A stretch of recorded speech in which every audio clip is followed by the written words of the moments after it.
ที่ได้รับแล้วก็เอาเวลาให้เพื่อจะปรึกษาอบรมและอธิบายเห็นให้เขาเข้าใจในเรื่องว่าธรรมชาติมีหลายอันกว่าที่เขาเห็นได้เสริมพลังให้เนาะแล้วเขาเชื่อว่าเนี่ยนะพลังงานของเขามันใจเอาเป็นแข็งขึ้นเฮาแม่นอยากสอนให้คนฮู้ว่ารักษาตัวเองได้เนาะตามตัวจะฮู้จักว่าถ้าว่าเครื่องที่บ่ดีมีสารพิษปั๊บมันสามารถให้พลังงานออกมาบ่ได้ด้วย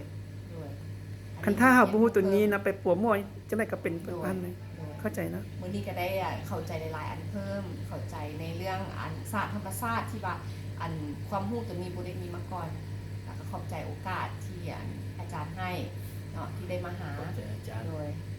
ขออาจารย์อยู่ที่มีแห้งอาจารย์คอยแข็งๆแบบนี้ได้ช่วยเหลือมนุษย์หลายคนโดยใจหาทางออกที่ดีอันนึงมันบ่แม่นว่าต้องเพิ่งยาเพิ่งเคมีเพิ่งสิ่งอื่นปวดจิตใจมันเฮ็ดให้เรามีพลังสู้ด้วยตัวเองอันนี้แม่นๆเฮาก็อยากให้คนเข้าใจว่าบางเทื่อเฮาหมอปัวบ่ได้เนาะยังมีทางเลือกอยู่ว่าด้วยบ่แม่นว่าทั้งหมดปัวไปแล้วสิเศร้าๆมองๆด้วยแก่เราตัวอันนึงที่กระตุ้นให้เราในผู้ในศึกษาต่อไปเรื่อยๆ